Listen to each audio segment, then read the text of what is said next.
नमस्कार. आपला परिचय सांगा सर. बालाजी तुकाराम पाटील, गाव कोणतंही, चांदोरीवाडी, तालुका निलंगा, जिल्हा लातूर. आज डेट आहे 16 16/1/2022. आज आपण आपल्या ऊसाच्या शेतामध्ये आलो तिथं. तर या ऊसासाठी तुम्ही ग्रीन प्लॅन कंपनीचं जैविक खत वापर केला 12 किलो भूमी पॉवर, म्हणजे लावते वेळेस. हां, लावून झाल्या 8 दिवसाला, 8 दिवसाच्या नंतर. याच्या व्यतिरिक्त काय रासायनिक खत टाकलं काय? नाही, फक्त एवढंच टाकलं. फक्त एवढंच शेणखतामध्ये मिक्स करून टाकलेलं आहे. किती सर क्षेत्र किती आहे? 30 गुंठे. 30 गुंठे आहे. जात कोणती आता ही?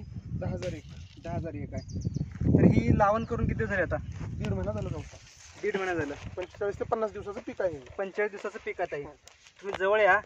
आता 45 दिवस जर बघितलं आपण याच्यामध्ये सांगण्यासारखं जर बघितलं तर त्याच्या पानाची कळा कशी वाटते? लांबी, रुंदी, पान एकदम बेस्ट आहे. पाण्याची कळा बेस्ट आहे. आणि कुठलं म्हणजे असं जे मोड जमिनीतून निघत आहे, प्रत्येक मोड प्रत्येक टवटवीत आहे. एकदम टवटवीमध्ये जाडी एकदम बेस्ट आहे. आणि आता 1.5 महिन्यामध्ये फुटवे निघाले सर.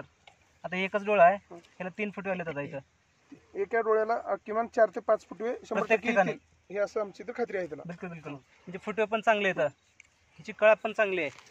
वाढ जर बघितलं तर 40-45 दिवसामध्ये जेवढी वाढ व्हायला पाहिजे होती तेवढी वाढ झाली. बिलकुल. तर तुम्ही हरभरा पिकाला पण वापरलात आणि ऊसाला पण वापरलात. हरभऱ्याचं कसं वाटतं तुम्हाला? अनुभव काय तुमचा? हरभऱ्याचं मरीसाठी आणि फुटव्यासाठी तर ते नंबर 1च आहे. एक्सलंट आहे. ग्रो नायट्रोकिंग फवारलं तिथं. सेंद्रिय शेतीबद्दल इतर शेतकऱ्याला काय तुमचा मेसेज? सेंद्रिय शेतीबद्दल जर आपण सगळे शेतकरी जर आता म्हणजे प्रत्यक्षात करता वेळेस सुरुवातीला प्रत्येकाला असं वाटतं की बाबा आपण उत्पन्नाचं नुकसान होईल या उद्देशाने त्याने जरा थोडं हे करतात. पण आपण त्याच्यासाठी प्रत्येक जण थोडं क्षेत्र जर करत चालू केलोय सुरुवातीला, एकदाच लई करण्यापेक्षा, तर त्यांना स्वतःला सगळ्याला त्याचा अनुभव आल्यानंतर मग ते आपण सगळ्याच स्थितीमध्ये कन्वर्ट होतो. शेतकरी नक्कीच यशस्वी होतील. 100%. धन्यवाद सर, तुम्ही मुलाखत दिलात. आज तुम्ही रसायनमुक्त शेती विषमुक्त अन्न या अभियानात सामील झालात आणि आपल्या मातीला वाचवण्यासाठी सेंद्रिय शेती करलात. त्याच्याबद्दल तुमचं धन्यवाद. इथे बरेच शेतकरी पण आलेत. आपा कसं वाटतं की? चांगलं का? जैविक शेती चांगलं आहे. कांद्याला घेतले तो. तर आलेल्या सर्व शेतकऱ्यांचं धन्यवाद.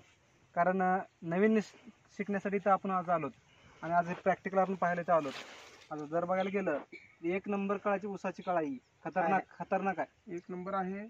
तरी आपण ह्याला दर महिना 2 महिन्यांना वेळ मिळेल तसं भेट देत चला. आपल्याला शेवटपर्यंत ह्याला कंटिन्यू करायचं आहे. आणि माझ्या ह्या नियोजनच्या हिशोबानं तर आपल्याला 1 एकरला 100 टन ऊस कसा काढता म्हणतात जे आपण म्हणतो. बरोबर. तर ते 100% ह्या हिशोबानं जर आपण प्रयत्नानं केलो तर 100% क्रॉस 100 टन होऊ शकतो. बरोबर आहे. त्याच्याबद्दल करण्यासाठी असं म्हणजे विष मुक्त करून 100 टन काढायचं आपलं ध्येय आहे. होऊ शकतं आपण जर प्रयत्न केलो तर. धन्यवाद सर.